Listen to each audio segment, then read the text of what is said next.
Paglalaan ng mahabang oras sa pamilya, ito ang naging panawagan ng Department of Social Welfare and Development o DSWD kasabay ng pagdiriwang ng National Family Week. Ayon sa DSWD, mahalaga ang paglalaan ng oras upang maging matatag ang isang pamilya. Nagbabalik si Dayan Querer.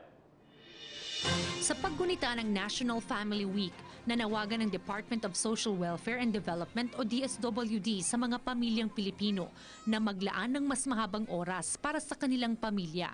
Ayon kay DSWD Undersecretary Camilo Gudmalin, ang paglalaan ng oras ay importante para maging matatag ang isang pamilya.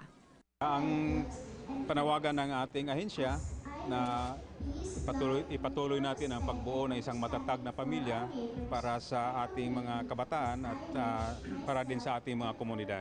Aniya, ang pagkakaroon ng isang matatag na pamilya ay sandata para maiwas sa mga kabataan sa paggamit ng iligal na droga.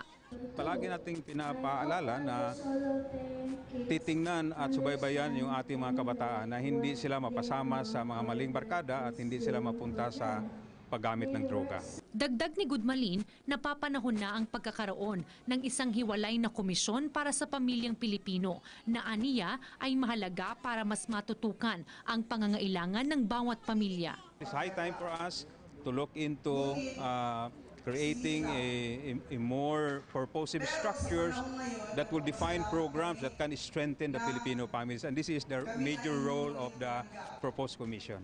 Samantala, ibinahagi rin ni Gudmalin ang mga tulong na ipinaaabot ng ahensya para sa mga umuwing OFWs mula sa Saudi Arabia. Nakapapauwi na tayo ng mga OFWs dito sa Pilipinas at pagdating nila dito, binibigyan sila, ina-assess, binibigyan ng tulong ng ating agency, lalo na sa paghanap ng mapagtrabahuan dito sa, hindi lang dito sa Metro Manila, kundi sa mga probinsya kung saan sila umuwi. Para sa PTV News, Dayan Querer. Ako po si Cathy San Gabriel. Subscribe na sa PTV YouTube channel. I-click lang po ang subscribe button.